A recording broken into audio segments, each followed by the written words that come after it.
overnight. And so what do we do about that, and how do we handle those situations? So those things, and I wanted to bring that up because I think it's still important to kind of think about those because they're still important factors.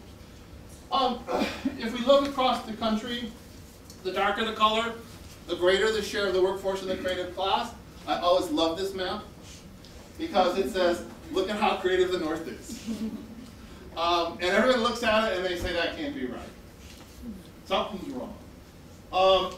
And it's not. It's actually right. The numbers are actually correct.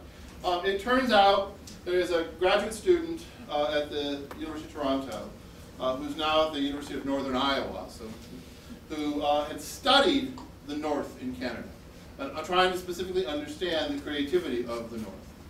And it turns out that Northern Canada is creative in two ways, primarily. There are some others, but there's two primary movers.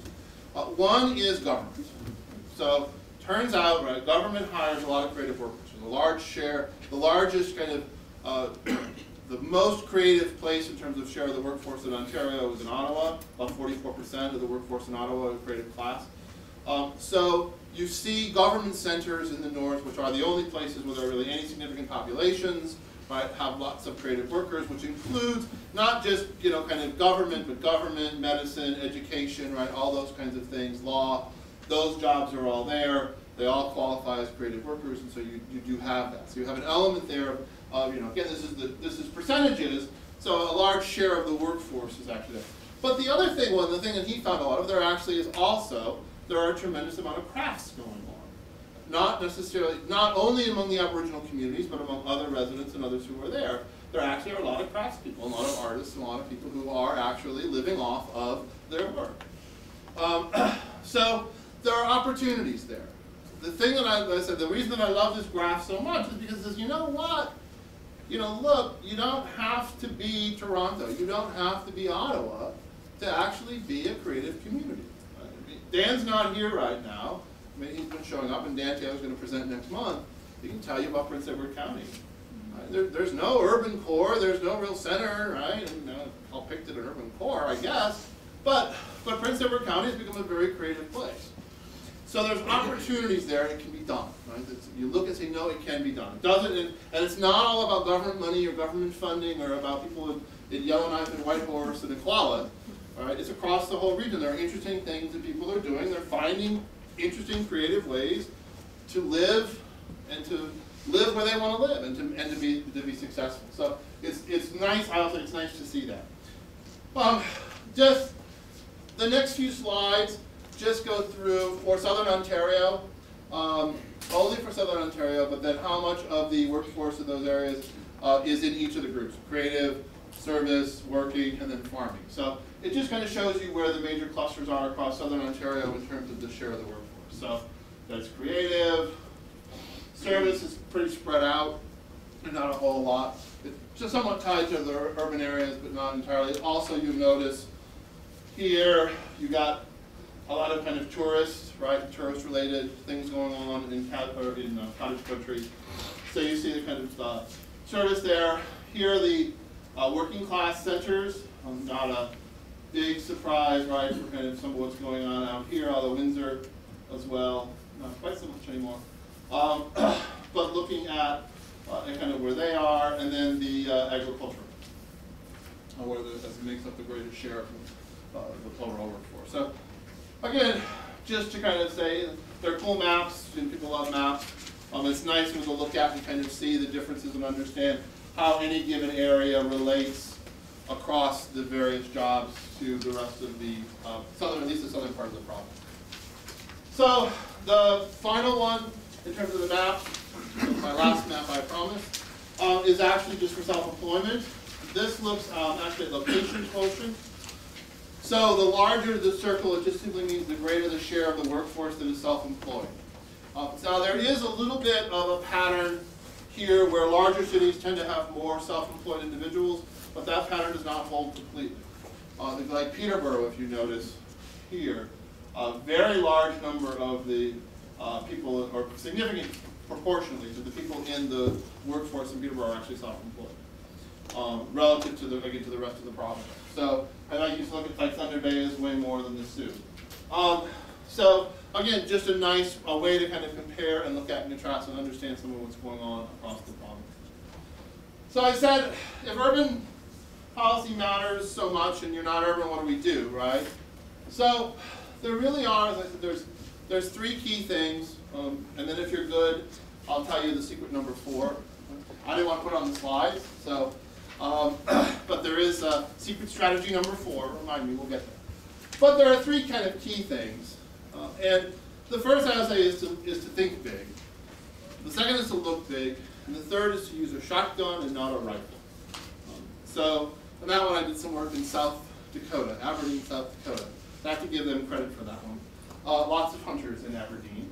People who come from all over the world, actually, to hunt quail and other harmless animals in Aberdeen, South Dakota. But it's a big industry for them. So, but it was a good metaphor. And I'll explain all of it. So, first, think big. The key thing here is that for most regions, especially for smaller regions and rural areas, people are constrained by boundaries that they didn't create. So you are stuck with, well, we're only here. This is all we are. We're this small little place. We're not very big. We don't have, right? Why? Why does your thinking stop? Because somebody 150 years ago drew a line on a map, and so that's where your thinking has to stop at that line? It doesn't make any sense. The more we look at, the more we understand how economies work, just general economies, they're regional. Things work at a regional level. Things happen at a regional level. And so one of the key elements for any area, when we talk about the kind of leveraging the geographic advantage of Ontario, one of the key things is really being able to understand that you're not just on your own. Right? Steal all your neighbors' advantages too. Make them claim them. Make them part of you. Make them part of what you're doing. So much of what really works, and I've got examples both from northern Sweden and northern Norway where they've done this kind of looking at beyond their boundaries.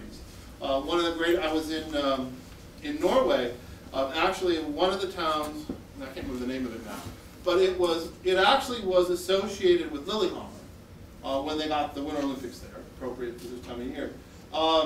But it was these 3 small towns that all really worked together. They're several hundred kilometers apart, all in total, because they were all on a lake. But they all really worked together to bring the Olympics to Lillehammer, and they still all work together. And it was because they said, well, no, we really want to do this. It's more than just a single region. Right? We're more than that. We can be more than that. And so a lot of it really has to do with, again, right, as I said, it's thinking big. It's thinking about more than just your region. It's looking at the region beyond, and how can you work with and extend what you're doing so that you're pulling in kind of the advantages in other regions, and that you're kind of all working together on things. So you're not in this on your own. The mega region stuff, right here, we call it the Tor Bafchester, the whole mega region, right?